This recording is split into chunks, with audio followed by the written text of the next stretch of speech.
Hey guys, this is Nicole Van Tassel of I Explore Science, and I'm hopping in today to share with you a couple tips if you are starting your school year and you are transitioning to the NGSS.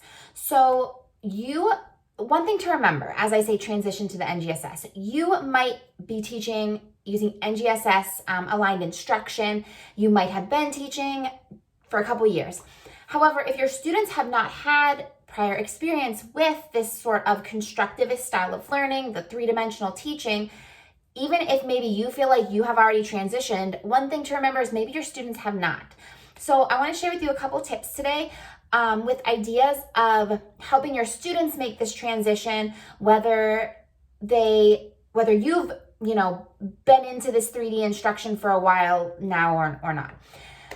So I'm going to try to keep this fairly short, so we'll run through these. I have 6 tips for you. All right, so the first one, and I say this again and again and again, but you need to spend some time building relationships and creating a safe space for learning for your three-dimensional instruction to actually work. I will share some links to podcast episodes that share like the brain science behind this, some blog posts. You can also learn about this idea inside of Spark Science program in the workshop Amplify Authentic Engagement.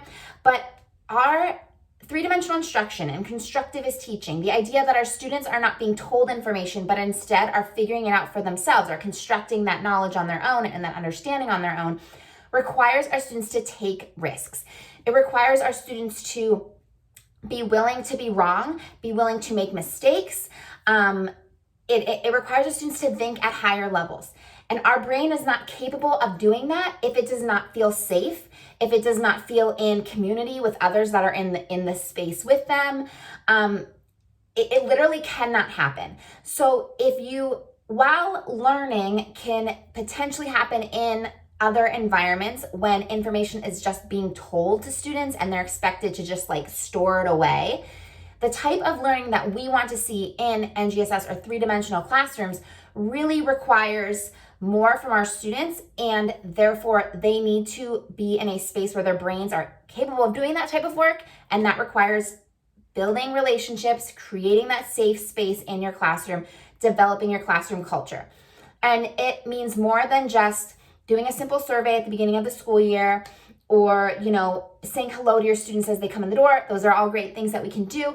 But one of the biggest things I've seen from teachers who are just like, my kids just aren't doing it. They're just not engaging. They're just not taking those steps.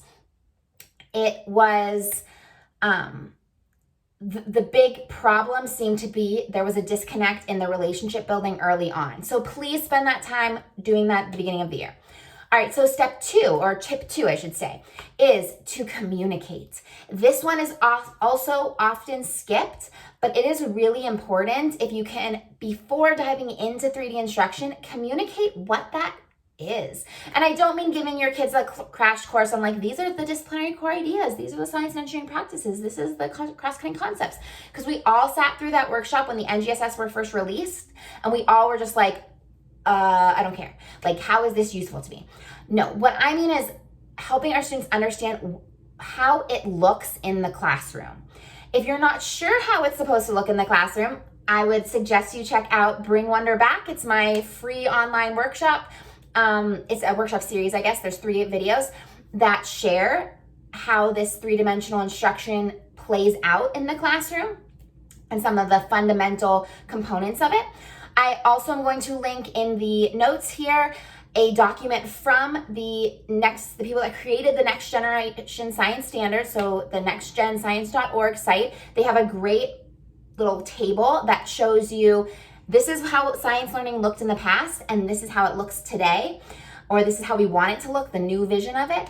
But taking time to talk with your students, with your administrators, with the parents about how it's going to look differently, so that students are not blown out of the water when you don't have a traditional notebook, or you don't have traditional lectures, I should say, or you're not teaching vocabulary or quizzing on vocabulary in the same way. If we can communicate these differences ahead of time, you can kind of address a lot of the typical pushback that we get from parents and students, and sometimes even administrators, about what's happening in your classroom. And you can like use this document to be like, see, this is really what it's supposed to look like. These are the people that created the standards. They know. So I highly encourage you to spend some time with your students talking about what it looks like. One of the things that it looks like is making mistakes and trying things out and sometimes failing. And that brings me to my tip number 3. Take some time to teach students like the ideas behind a growth mindset.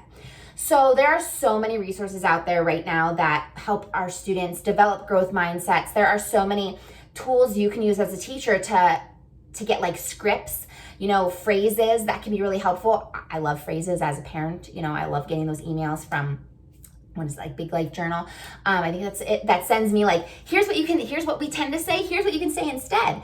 But so there are tons of resources out there that we can use to help us cultivate growth mindset in our students. But one of the biggest impact, most impactful things that I have found as a parent in talking to my own kids, as in teaching my 9th grade students, in teaching the 7th grade, and well, actually it was 3rd through 7th grade students I had in summer school this past summer. It is that, and actually even going back to like when I taught middle school before, it's taking the time to teach like the brain science of it. Even if our students maybe don't fully understand like how their brain works in every single, scenario, if they can just have this general idea that when I do hard things, my brain grows. Suddenly, doing those hard things has a purpose. Its purpose isn't just to like prove to students that they're dumb, or that they can't do it, or that they're just never going to be good at science or something. It's, hey, you are doing a hard thing, and right now your brain is growing. And if you were doing an easy thing, your brain wouldn't really be growing as much. And hey, the whole point right now is to help your brain grow, right? So you can get better and stronger and smarter and faster and all of those things brain-wise. So take some time to teach your growth mindset. I really love the Class Dojo videos. I will link those also. They have like it's Mojo, I think is his name, but he learns all about growth mindset. He learns about how his brain works. It's like a cartoon, they're short. I loved using them with all of my students, and I'm definitely using them this year to communicate that idea ahead of time, so that when we do get to the productive struggle type of activities, my students are ready for it and they see the value in it. It is also a tool that we can use to move our students toward valuing the process of learning over just like the product of learning. And because one of the big pushbacks that we get with 3D instruction is that, well, can't you just tell me the answer? Or I just need to know the answer. And the thing is, no, you don't just need to know the answer. You actually need to have the brain power to get to the answer and to figure it out. And that's what I really want you to develop. And that's why you have to do the hard things, because that's how your brain grows. So that kind of segues into number 4, which is emphasizing mistakes and their value. So I would encourage you to think about how you are thinking about or talking about mistakes in your classroom. And even thinking about and talking about responses and answers in your classroom. We tend to really celebrate correct answers, whether it's with a big smile, a little clap, a good job, and then we tend to like not do the same for wrong answers, when in reality, I don't want to say like, oh, you should celebrate a wrong answer necessarily, but when we're conveying this message or this value that only the correct answer is progress, only the correct answer matters, when again in reality, I would say almost all the time, you have to work through some wrong answers to get to the right answer. And while we might logically know that, our students are not necessarily experiencing it. I feel like even as adults, failure and making mistakes can be really embarrassing. It can be really like defeating. And in reality, again, you learn through those mistakes. You learn through those experiences. And so thinking about how we treat mistakes, how we think about mistakes in our classroom. So that might mean really paying attention to the way you interact with students and recognizing, am I confirming right answers? Am I applauding right answers? Am I showing that same enthusiasm for any response, for the wrong answer, for a mistaken idea? We can also implement different strategies like, my best mistake. And so my best mistake, a teacher shared this with me last year, a couple years ago. And I can't remember, there's 2 teachers I have in mind that shared it with me. One was Debbie and one was Selena, but I can't remember who shared it first. maybe they both shared it. I don't know. But basically, the gist is that we're sharing like the best mistake or wrong answer that happened over the course of that week. So I would encourage you to start with yourself. So sharing those stories about mistakes that you've made or times that you've struggled, and then, how it ended up. I would also encourage you to think about like those celebrity examples, this was invented by accident kind of stories. There are so many of those on the internet. You can print one out and you can just talk about it with your students, every Thursday or every Friday is F Up Friday. Just kidding. Don't do that. But you could do something like that. And you can emphasize the mistakes that people made and like what they were able to learn from it and how it turned out to be a really good mistake. And then you can eventually encourage your students to bring classroom examples. I would say keep it anonymous unless they really want to share their example. But student, you could pull like this was a model that students did on a task, and maybe you take it from a different task, so nobody has, or a different class, so nobody has any idea who did it, and you say, I loved this model. There were some mistakes here. These are the mistakes they made, and like this is why I love that they made these mistakes, because it showed me that they were thinking about this, even if they didn't quite fully have this, or something like that, So we can emphasize like what we learned from those mistakes. And then eventually you could have your students actually just share out like their own examples. Like last week, I pushed my brother down the steps and it was really bad and I got in trouble, but now I really love my brother and I'm being really nice to him. I don't know. Probably not a great example, but our students can share our mistakes. Side note, Highlights magazine has a column inside of it called Gallant and Goofus.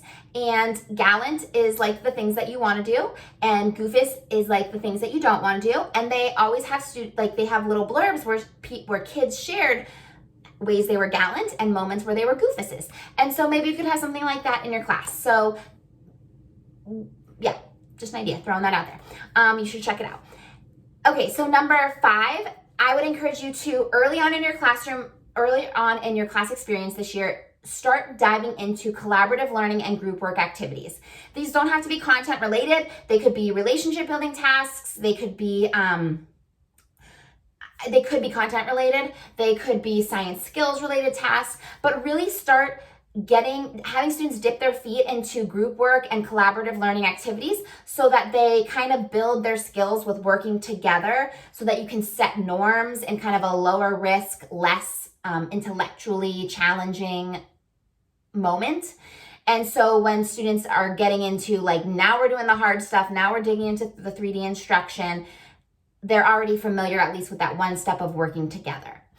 And then lastly, number 6 is to just start dabbling in 3D activities. So you can't do it until you do it. So you just have to do it, right? So even if you're not sure, even if you're nervous about it, start trying to bring in some of those 3-dimensional learning activities. It doesn't have to be, if you're brand new and it's overwhelming, it doesn't have to be every single activity that you do in your classroom. If you're not ready to like make total revamps to your curriculum, okay, just at least start dabbling, bringing in through some of those 3-dimensional tasks, some of those 3-dimensional explorations. You can find a whole collection of 3D activities inside Spark Science. There's also resources available from NSTA and a number of other online free resources if you don't want to pay for anything, which is totally okay. And just start trying it out, just dive in. When you are about to, dip your toes into the 3D learning, remember to communicate your expectations. Remember to explain to students, like, this is going to look and feel differently than other activities we've done in the past. Remember to emphasize that, like, value of the productive struggle and that their brain is growing, all those other things we just talked about. And then, of course, provide the support, provide the encouragement, be the safety net for your students to engage in those, risky learning type of activities. And just emphasize that you guys are just learning and growing together, and you're trying out this new activity, and maybe you don't know how it's going to go, but you're excited about it and your brain is growing at the same time as your students.